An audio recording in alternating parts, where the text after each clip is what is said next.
Foetal Doppler. So fetal டாப்ளரோடைய setup வந்து இப்படி தான் இருக்கும். ஸோ இதுதான் வந்து ப்ரோப் அண்ட் இதுதான் வந்து டிஸ்பிளே, இது வந்து ஸ்பீக்கர். ஓகே, சப்போஸ் இந்த ப்ரோப்பில் ஏதோ மிஸ்டேக்னா இந்த ப்ரோப்பை மட்டும் ரீப்ளேஸ் பண்ணிடுவாங்க. ஸோ ஃபீட்டல் டாப்ளர், ஃபீட்டல் அப்படின்னா பேபி, டாப்ளர்னா பேபிக்கு போகக்கூடிய அந்த பிளட் ஃப்ளோ, அதை தான் டாப்ளர்னு சொல்லுவாங்க. So it is a foetal Doppler. So இந்த ஃபீட்டல் டாப்ளருடைய அனதர் நேம் வந்து அல்ட்ராசவுண்ட் டாப்ளர்னு சொல்லுவாங்க. இது ஒரு சின்ன போர்ட்டபிள் டிவைஸ் மாதிரி இருக்கும், ஹேண்ட்ஹெல்ட் டிவைஸ்ன்னு சொல்லுவாங்க. இது பேபியோடைய ஹார்ட் பீட்டை மானிட்டர் பண்ணுறதுக்காக யூஸ் ஆகுது டியூரிங் ப்ரெக்னென்சி டைம். இங்கே வந்து அல்ட்ராசவுண்ட் தான் யூஸ் பண்ணுவாங்க, அல்ட்ராசவுண்ட் டெக்னாலஜி. ஸோ இது எதை பேஸ் பண்ணி ஒர்க் ஆகுதுன்னா டாப்ளர் எஃபெக்ட். ஓகே, ஒரு ஹை ஃப்ரீக்வன்சி அல்ட்ராசவுண்ட் வேவ் வந்து மதருடைய அப்டமனுக்கு சென்ட் பண்ணுவாங்க. எவ்வளோனா 2 to 3 MHz அந்த ரேஞ்ச் வந்து செலுத்துவாங்க. அப்போது அந்த வேவ் வந்து moving foetal heart and flowing blood அதில் மேலே பட்டு ரிஃப்ளெக்ட் ஆகும். ஓகேவா, அப்படி ஆகும்போது ஃப்ரீக்வன்சி வந்து கொஞ்சம் சேஞ்ச் ஆகும்.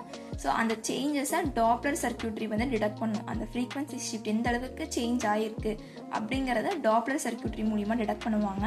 அந்த ரிட்டர்னிங் சிக்னலை ப்ராசஸ் பண்ணி ஒரு ஆடிபிள் ஹார்ட் பீட்டாக கன்வெர்ட் பண்ணுவாங்க. இதுதான் ஃபீட்டல் டாப்ளர் அப்படின்னு சொல்லுவாங்க.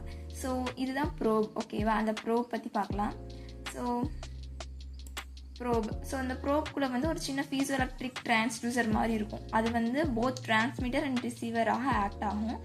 ஏன் அப்படின்னா இப்போ வந்து நம்ம அந்த ப்ரோப் வழியாக அல்ட்ராசவுண்ட் வந்து சென்ட் பண்ணுவோமா, தென் எக்கோவாக ரிசீவ் பண்ணுவோமா, அதனால தான் it act as a both transmitter and receiver. Okay, ultrasound wave வந்து பாடிக்கு செலுத்தணும், அதுக்கப்புறம் ரிஃப்ளெக்டட் எக்கோவாக ரிசீவ் பண்ணுறோம். ஸோ இதனால தான் it act as both transmitter and ரிசீவர்னு சொல்கிறாங்க. இது எப்படி செக் பண்ணுவாங்க அப்படின்னா இந்த மாதிரி தான் இருக்கும்.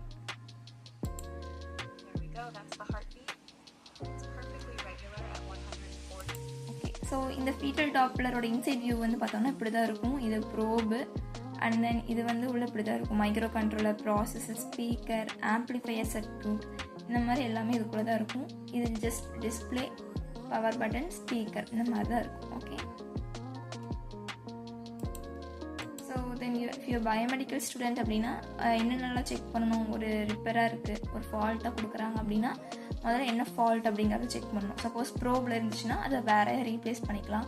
பேட்ரி எப்படி இருக்குது, அதோடைய கண்டிஷன் எப்படி இருக்குது, எவ்வளோ வோல்டேஜ் தாங்கும் அப்படிங்கிறதெல்லாம் செக் பண்ணிக்கணும். ப்ரோப் எப்படி இருக்குது, பிசிபி, ஸ்பீக்கர், டிஸ்பிளேலாம் ஒன்ஸ் செக் பண்ணுறது கரெக்ட். ஸோ ஒரு ஓவரால் கான்செப்ட் பார்த்தோம் அப்படின்னா ஃபீட்டல் டாப்ளர் அப்படிங்கிறது வந்து ஃபீட்டோடைய ஹார்ட் பீட்டை மானிட்டர் பண்ணி டிடெக்ட் பண்ணுறது. இது எதை பேஸ் பண்ணி ஒர்க் ஆகுதுன்னா டாப்ளர் எஃபெக்ட் பேஸ் பண்ணி ஒர்க் ஆகுது. இங்கே அல்ட்ராசவுண்ட் வேவ் தான் யூஸ் பண்ணுறோம். மெயின் காம்போனன்ட்னு பார்த்தோம்னா ப்ரோப்னா transducer, it act as both transmitter and receiver. PCB, processor, display and battery, speaker, இதெல்லாம் தான் வந்து நம்ம யூஸ் பண்ணுறோம். ஸோ இதுதான் வந்து overall concept of foetal Doppler. Thank you.